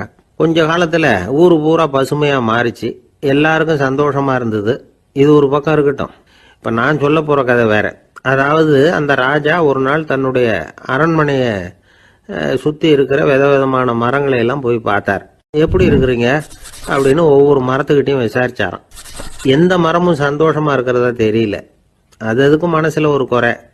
முதல்ல ஆலமரத்துக்கிட்ட போனார். அது சொல்லிச்சு, மண்ணா நான் நல்லா பெருசா வளர்ந்துருக்கிறேன், அடர்த்தியா இருக்கிறேன், கிளையெல்லாம் 4 பக்கமும் நல்லா படர்ந்து தான் இருக்குது, இருந்தாலும் எந்த பிரயோஜனமும் இருக்கிறதா தெரியல எனக்கு. என்னுடைய பழம்லாம் ரொம்ப சின்னதாக இருக்குது, என் கண்ணுக்கு சரியாக புறப்பட மாட்டேங்குது. நான் இருக்கிற சைஸுக்கு என்னுடைய கிளையில் இருக்கிற பழம்லாம் எவ்வளவு பெருசாக இருக்கணும், அது இத்தினூண்டு இருக்கிறது எனக்கு பெரிய அவமானமாக இருக்குது. இப்படி இங்கே நின்றுக்கிட்டு இருக்கிறதே ரொம்ப கூச்சமாக இருக்குது. ஒரு நல்ல புயல் வந்ததுன்னா பேசாமல் சாஞ்சு விடலாமான்னு பார்க்குறேன் அப்படின்னு புலம்புது ஆலமரம். சரி இருக்கட்டும்னு நினச்சிக்கிட்டு ராஜா அடுத்தபடியாக ஒரு அத்தி மரத்துக்கிட்ட போனார். அதுவும் புலம்ப ஆரம்பிச்சுட்டுது. நான் கூட பெரிய மரம் தான், இல்லை இலையெல்லாம் அழகாக தான் இருக்குது, பழம் அழகாக இருக்குது, இருந்தாலும் உள்ள விஷயம் இல்லையே, அத்தி பழத்தை புட்டு பார்த்தா அத்தனையும் சொத்த அப்படின்னு பழமொழியே உண்டாயிட்டுதே, இப்படி ஒரு கெட்ட பேரோட நான் இருக்கணுமா அப்படின்னு புலம்புது அது. சரி இது இருக்கட்டும் அப்படின்னு சொல்லி அடுத்தபடியாக வேப்ப மரத்துக்கிட்ட போனார். அது தன்னுடைய வேதனையை வெளியிட்டது. எனக்கு எவ்வளவோ மருத்துவ குணங்கள்லாம் இருக்கிறதா சொல்லிக்கிறாங்க, இருந்தாலும் என்ன பிரயோஜனம், என்னுடைய பழத்தை மனிதர்கள் யாரும் விரும்பி சாப்பிட்றது இல்லையே அப்படின்னுது. ராஜா அடுத்தாப்புல இருந்து ஒரு பனை மரத்துக்கிட்ட போனார். நான் நல்லா உயரமாக தான் வளர்ந்துருக்கிறேன், மற்ற மரங்கள்லாம் என்னை அண்ணாந்து தான் பார்க்கணும், இருந்தாலும் என்கிட்ட நிழலுக்காக யாரும் ஒதுங்கிறது இல்லையே அப்படின்னுது. என்ன இது எல்லா மரமும் இப்படி திருப்தி இல்லாமல் இருந்துகிட்டு இருக்குதே அப்படின்னு நினச்சிக்கிட்டே ராஜா அடுத்தபடியாக அங்கே இருந்த ஒரு பைன் மரத்துக்கிட்ட போனார். அழகாக உயரமாக பசுமையாக தான் இருந்தது. ஆனால் பழமோ பூவோ கிடையாது. அதை நினச்சா அது வருத்தப்பட்டுக்கிட்டு இருக்குது. ஓக் மரம் அது ஒன்று நின்றுட்டு இருந்தது. அது என்ன சொல்லிச்சுன்னா, இலையுதிர் காலத்தில் என் மேலே இருக்கிற எல்லா இலைகளும் உதிர்ந்து போடுது, முடி கொட்டின மனிதர்கள் மாதிரி மொட்டையாக நான் நிற்க வேண்டி இருக்குது, என்ன வாழ்க்கை இது அப்படின்னு சொல்லி அழுத்துக்கிட்டது. சரி, புளிய மரம் என்ன சொல்லுது பார்ப்போம்னு அதுகிட்ட போனால், என்னுடைய நிழலில் யாருமே தங்க மாட்டாங்க, உடம்புக்கு சூடுன்னு ஒதுங்கி போயிடுவாங்க, அடிமரத்தை பார்த்தீங்கன்னா பட்டையெல்லாம் உறிஞ்சி பார்க்கறதுக்கே கேவலமாக இருப்பேன் அப்படின்னுது அது. முருங்கை மரம் என்ன சொல்லிச்சு தெரியுமா, என்னுடைய இலை காயெல்லாம் சாப்பிட்றவங்களுக்கு சத்து கொடுக்கறது வாசவம்தான், ஆனால் என் உடம்புல சத்தே கிடையாது, கொஞ்சம் வேகமாக காற்று அடிச்சதுன்னா முறிஞ்சி விழுந்துடுறேன், என்ன வாழ்க்கை இது அப்படின்னு சொல்லி அது வருத்தப்பட்டது. ராஜா யோசனை பண்ணார், என்ன இது மரங்கள் பூமியின் வரங்கள்னு சொல்கிறோம், மழை பெய்யறதுக்கு அதுதான் காரணம், பூமி செழிப்பாக இருக்கிறதுக்கும் அதுதான் காரணம், வீடு கட்டுறதுக்கு மரம், நாற்காலி செய்ய உபயோகப்படுத்துறதுக்கும் அதுதான் உபயோகப்படுது, மனுஷனுக்கு வேண்டிய ஆகாரங்களையும் கொடுக்குது, இப்படிலாம் இருந்தும் எல்லா மரமும் நிம்மதி இல்லாமல் இருந்துகிட்டு இருக்குதே அப்படின்னு நினைச்சார். அப்போ அங்கே இருந்த ஒரு மகிழ மரம் அவர் கண்ணில் பட்டுது. அந்த மரம் மட்டும் கொஞ்சம் நிம்மதியாக மகிழ்ச்சியாக இருக்கிறது மாதிரி தெரிஞ்சுது. உடனே ராஜா அதுகிட்ட போனார். உனக்கு மனசில் எதுவும் குறை இல்லையான்னு கேட்டார். இல்லை, நான் சந்தோஷமாக தான் இருக்கேன்னு அந்த மகிழ மரம். அப்படியான்னு ஆச்சரியமாக கேட்டார் ராஜா. ஆமாம் மன்னா, இந்த இடத்துல நீங்கள் ஒரு முருங்கை மரத்தையோ வேப்ப மரத்தையோ கூட நட்டிருக்கலாம், ஆனால் இந்த இடத்துல நடுறதுக்கு என்ன தேர்ந்தெடுத்திருக்கிறீங்க, அதுவே எனக்கு பெருமை, அதுவே எனக்கு திருப்தி அப்படின்னு தான் மகிழ மரம். மகிழ மரம் சாதாரணமாக தான் இருக்கும், இளம் மஞ்சள் நிறத்தில் பூக்கள், அது காய்ந்தும் மனம் வீசும். மகிழ மரம் மாதிரி மன திருப்தியோடு வாழறதுக்கு நாம் கற்றுக்கணுமா. நாம் இந்த உலகத்தில் ஒரு நாயாவோ நரியாவோ கூட பிறந்திருக்கலாம், மனுஷனாக பிறந்திருக்கிறோம், அதுவே பெருமை தானே. இந்த நிறைவு தான் மகிழ்ச்சியின் ரகசியம். ஒரு பையன் அப்பா கிட்ட போய், அப்பா நீங்கள் இந்த உலகத்தில் ஒரு மனுஷனாக பிறந்தது என்னோட அதிர்ஷ்டம் நானா. ஏண்டா அப்படி சொல்கிறேன்னு இருக்கார் அப்பா. நீங்கள் ஒரு கரடியாக பிறந்திருந்தா இந்நேரம் நானும் ஒரு கரடி குட்டியாக தானே இருந்திருப்பேன் அப்படின்னு நானா பையன்.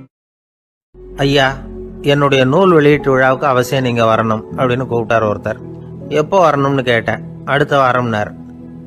சரி, புத்தகம் தயாராகிட்டுதா அப்படின்னு. நாளைக்கு தான் அச்சிக்க கொடுக்க போகிறேன்னார். என்னங்க இது, புத்தகம் அச்சிடுறதுக்கு முன்னாடியே அழைப்புதழை அச்சடிச்சு விட்டீங்களே அப்படின்னு கேட்டேன். அதனால் என்னங்க, அந்த காலம் மாதிரி அப்போல்லாம் அச்சுக்கலை எவ்வளவோ முன்னேறியாச்சுங்க. Linotype, monotype, phototype, laser, இப்படி என்னென்னமோ வந்தாச்சு. இன்னைக்கு கொடுத்தா நாளைக்கே புத்தகம் தயார் அப்படின்னார். இப்படி இந்த அளவுக்கு முன்னேறி இருக்கிற இந்த அச்சுக்கலை ஆரம்பத்தில் எப்படி இருந்தது தெரியுமா? அந்த காலத்தில் காகிதம்னா என்னன்னே தெரியாது, அப்படி ஒன்று கண்டுபிடிக்கப்படவே இல்லை. அப்போல்லாம் எதையாவது ஒன்று எழுதணும்னா அதுக்கு ஆட்டு தோலை தான் பயன்படுத்தி இருக்கிறாங்க. கண்ணுக்குட்டி தோல் கூட அதுக்கு உபயோகப்பட்டு தான். ஐரோப்பாவில் இருந்த பாதிரியார்கள் தோலில் எழுதப்பட்ட புத்தகத்தை தயாரிக்கிறதுல ரொம்ப கெட்டிக்காரங்களாம். எகிப்து, அப்புறம் மத்திய தரைக்கடல் ஓரத்தில் உள்ள நாடுகள், இங்கெல்லாம் தோல் தான் எழுது பொருளாக பயன்பட்டு வந்திருக்குது. ஆனால் நம்ம நாட்டில் ஓலைச்சுவடிகளை எழுத்துக்கு பயன்படுத்தி இருக்கிறாங்க. எழுதுறதுக்கு தோலை பயன்படுத்தினவங்க பிறகு பேப்பரைஸ் அப்படிங்கிற கோரை புல்லை அதுக்கு பயன்படுத்தினாங்களாம். இதெல்லாம் அப்படி கொஞ்சம் கொஞ்சமாக கண்டுபிடிச்சிட்டு வந்திருக்கிறாங்க. அந்த புல்லை கச்சிதமாக நறுக்க வேண்டியது, நல்லா பதப்படுத்த வேண்டியது, அதுக்கப்புறம் அதில் எழுத வேண்டியது, அவ்வளவுதான். பேப்பருங்கிற சொல்லே இந்த பேப்பைரஸ் அப்படிங்கிறதுலேருந்து வந்தது தான். அதுக்கப்புறம் தான் காகிதம் வந்தது. இதை முதல்ல சீன நாட்டில் தான் கண்டுபிடிச்சாங்க. அது வந்த பிறகு அச்சு எந்திரம் கண்டுபிடிக்க வேண்டிய அவசியம் ஏற்பட்டது. அதை கண்டுபிடிச்சவர் ஜெர்மானிய அறிவியல் அறிஞர் ஜான் கூட்டன்பர்க். அச்சு கலைக்கு அடித்தளம் அமைச்சவர் அவர் தான். ஜெர்மனியில் மெயின்ஸ் அப்படிங்கிற ஊரில் 1399 பிறந்தார். அவரோட மாமன் ஒருத்தர் உலோக வேலையில் வல்லவர். அவர்கிட்ட அந்த வேலையை கற்றுக்கிட்டார். அதோட வைர கற்களை பட்டை தீட்டுறதுலையும் ரொம்ப தேர்ச்சி பெற்றிருந்தார். இளம் வயசுலேயே சும்மா இருக்க மாட்டாராம், எதை செஞ்சாலும் அதை திறமையாக செய்வாராம். அவர் தான் முதல்ல மர அச்சு எழுத்துக்களை உருவாக்கினார். அது மேலே மை தடவி பிரதிகள் எடுத்தார். அதுக்கப்புறம் உலோக எழுத்துக்கள், முதல்ல காரியம், அப்புறம் இரும்பு, அப்புறம் கலப்பு உலோகம், பிறகு அச்சடிக்கிறதுக்கு எந்திரம் ஒன்றையும் உருவாக்கினார். முதல்ல பைபிள் அச்சடித்தார். 1468 அவர் இறந்து போனார். 16ஆம் நூற்றாண்டில் மேலை நாடுகளிலிருந்து மர எழுத்துக்களை கொண்டுகிட்டு தமிழ்நாட்டில் கிறிஸ்தவ நூல்களை அச்சிட்டாங்க. அப்போல்லாம் அச்சகங்கள் போதிய அளவுக்கு இங்கே இல்லை. அதுக்கு என்ன காரணம்னா, இந்தியர்கள் அச்சகங்களை நடத்தக்கூடாது அப்படின்னு சட்டம். 1835 வரைக்கும் அந்த சட்டம் நடைமுறையில் இருந்தது. இந்த நிலைமையில் அங்கேயும் இங்கேயுமா 1-2 அச்சகங்கள் ஆரம்பமாச்சு. 1713 தரங்கம்பாடியில் லூத்தரன் மிஷன் அச்சகம், அதே ஆண்டில் சென்னையில் SPCK அச்சகம். இது ரெண்டும் தான் இந்தியாவில் முதல்ல தொடங்கப்பட்ட அச்சகங்கள். ஆட்டுத்தோல்லையும் ஓலைச்சுவடியிலையும் எழுதப்பட்ட எழுத்துக்கள் இன்னைக்கு எங்கேயோ போயிட்டுது. ஆனால் நம்ம ஊரில் எழுத்தாளர்கள் நிலைமை தான் ஒன்றும் சொல்லிக்கிறது மாதிரி இல்லை. நம்ம ஆள் ஒருத்தர் சொன்னார், சார் நான் சொந்தத்தில் ஒரு அச்சாபீஸ் வச்சுருந்தேன், இப்போவும் வச்சிருக்கிறேன். அதனால் என்னுடைய படைப்புகளை புத்தகமாக வெளியிடுறதுல எனக்கு ஒன்றும் கஷ்டம் இல்லை. வருஷத்துக்கு ஒரு புத்தகம் எழுதி வெளியிட்டுருவேன். 15 வருஷமாக இலக்கிய உலகத்துக்கு இப்படி சேவை செஞ்சுக்கிட்டு வர்றேன். ஆனால் இந்த வருஷம்தான் வாசகர்கள் எனக்கு பாராட்டு விழா நடத்தி இருக்கிறாங்க அப்படின்னார். இந்த வருஷம் அப்படி என்ன விசேஷம் அப்படின்னு கேட்டோம். இந்த வருஷம்தான் நான் எந்த புத்தகம் எழுதி வெளியிடாமல் இருந்தேன், அதுக்காகத்தான் எனக்கு இந்த பாராட்டு விழா அப்படின்னார். நமக்கு முன்னாடி நமக்கு வேண்டிய ஒருத்தர் ஒரு கிளாஸில் நமக்கு பழச்சாறு கொண்டாந்து வைக்கிறாருன்னு வச்சுக்கோங்க. உடனே நாம் என்ன பண்ணுவோம்? எடுத்து கிடுகிடுன்னு சாப்பிட்ருவோம், அடுத்தவங்க யாரும் வர்றதுக்குள்ள. அதை விட்டுட்டு அதை கொண்டாந்து வச்சவர்கிட்டயே அதோட விலை என்ன அப்படி இப்படின்னு நான் கேட்டுக்கிட்டு இருப்போம். நாம் கேட்க மாட்டோம். ஆனால் காந்திஜி அப்படி கேட்டாராம். எப்போ தெரியுமா? 1935. அந்த வருஷம் மே மாதத்தில் ஒரு நாள் காந்திஜி டெல்லியில் இருக்கிறார். அப்போ அவருக்கு 2 டம்ளர் மாம்பழச்சாறு கொண்டாந்து கொடுக்குறாங்க. அதை வாங்குறார். இதோட விலை என்ன அப்படின்னு கேட்டார் காந்திஜி. யாருக்கிட்ட கேட்டாருன்னா மனுபென் காந்திகிட்ட கேட்குறார். அவங்க தான் கொண்டாந்து கொடுக்குறாங்க. காந்திஜிக்கு உதவி செய்கிறதுக்காக அவர் கூடவே இருந்தவங்க அவங்ககிட்ட தான் கேட்குறாரு. காந்திஜி சும்மா வேடிக்கைக்காக இப்படி கேட்குறாருன்னு நினச்சிட்டாங்க அந்த அம்மா. அதுவும் இல்லாமல் அதோட விலையை கேட்டால் காந்திஜி நிச்சயமாக அதை சாப்பிட மாட்டார் அப்படிங்கிற பயம் வேறு. அதனால் அந்த அம்மா பதில் எதுவும் சொல்லாமல் கம்முன்னு இருந்துட்டாங்க. கொஞ்ச நேரம் ஆச்சு. அந்த பழச்சாறு வச்ச இடத்துல அப்படியே இருக்குது, வச்சபடியே இருக்குது. காந்திஜி அதை சாப்பிடவே இல்லை. மனுபென் காந்தி பார்த்தாங்க. மெதுவாக காந்திஜி கிட்ட போய் அதை சாப்பிடுங்களேன் அப்படின்னாங்க. பழச்சாறு விலை என்னன்னு கேட்டேன், அதுக்கு பதில் இல்லை. அது முதல் தப்பு. பதிலை எதிர்பார்த்திருந்தும் அதை பற்றி விசாரிக்கலை, அது 2வது தப்பு. இப்படி 2 தப்புகளை பண்ணிவிட்டு என்கிட்ட இதை சாப்பிடுங்கன்னு சொன்னால் அது எப்படி அப்படின்னு கேட்டாராம் காந்திஜி. மனுபென் காந்தி என்ன சொல்கிறதுன்னு தெரியாமல் திகைச்சு போய் நின்றுக்கிட்டு இருந்தாங்க. காந்திஜி தொடர்ந்து சொன்னாராம், இப்போ என் முன்னாடி வச்சிருக்கிற இந்த பழச்சாறு விலை சுமாராக ஒரு அரை ரூபாயாவது இருக்கும். அது அந்த காலத்து மதிப்பு. இந்த பழச்சாறு இல்லாமல் கூட என்னால் இருக்க முடியும். ஆனால் அவசியமான பொருள்களை வாங்கிறதுக்கு கூட சக்தி இல்லாத மக்கள் இந்த நாட்டில் நிறைய பேர் இருக்கிறாங்க. அப்படி இருக்கிறப்போ எனக்கு என்னத்துக்கு இந்த விலை உயர்ந்த பானம்? இதை இப்போ நான் சாப்பிட்டா என் உடம்பு வேணும்னா ஆரோக்கியமாகலாம், ஆனால் என் மனசு அமைதி அடையாது. எனக்கு என்னுடைய உடல் ஆரோக்கியத்தை விட மன ஆரோக்கியம்தான் முக்கியம். அதனால் இதை நான் சாப்பிட மாட்டேன், எடுத்துகிட்டு போயிடு அப்படின்னாராம். அந்த சமயத்தில் ஒரு அகதி பொண்ணு 2 குழந்தைகளோட காந்திஜியை பார்க்கறதுக்காக வந்தது. வணக்கம் சொல்லிச்சு. காந்திஜி உடனே தனக்கு முன்னாடி இருந்த பழச்சாற்றை எடுத்து அந்த பொண்ணுகிட்டையும் குழந்தைகள்கிட்டையும் கொடுத்து சாப்பிட சொன்னார். அவங்க அதை வாங்கி ரொம்ப சந்தோஷத்தோடு சாப்பிட்டாங்களாம். அதை பார்த்த காந்திஜி முகத்தில் ஒரு புன்னகை, ஒரு பரவசம், ஒரு திருப்தி. அவர் மனசு நிறைஞ்சி இருந்தது. அப்போ அவர் சொன்னாராம், ஆண்டவன் எனக்கு எப்பவும் சரியான சமயத்தில் கை கொடுப்பாருங்கிறது அதுக்கு இதுதான் அத்தாட்சி. நான் ஒரு இக்கட்டான சூழ்நிலையில் இருக்கிறப்ப கூட கடவுளின் கருணையால் அந்த சூழ்நிலை என்னை பாதிக்கலை. என் கூட இவ்வளவு நாள் பழகியும் கூட இங்கே இருக்கிறவங்க எனக்கு அதிக விலை உள்ள பழரசத்தை கொடுத்தாங்க. ஆனால் சரியான நேரத்தில் அதை சாப்பிட வேண்டியவங்களை என்கிட்ட அனுப்பி வச்சு என்னை சந்தோஷப்படுத்தினார் கடவுள், அவருக்கு நன்றி அப்படின்னாராம் மகாத்மா காந்தி. உடல் ஆரோக்கியத்தை விட மன ஆரோக்கியம்தான் எனக்கு முக்கியம்னு சொன்னார் பாருங்க. அதை நாம் எல்லாரும் மனப்பூர்வமாக இன்றைக்கி சிந்திச்சு பார்க்கணும். இந்த காலத்தில் எல்லாரும் அப்படியா நினைக்கிறாங்க? எனக்கு தெரிஞ்ச ஒருத்தர் இருந்தார். தினமும் காலையில் ஒரு காஃபி சாப்பிட உட்கார்ற நேரத்தில் பக்கத்து வீட்டுக்காரர் வந்து சேருவார் கரெக்டாக. உடனே அவரும் தனக்கு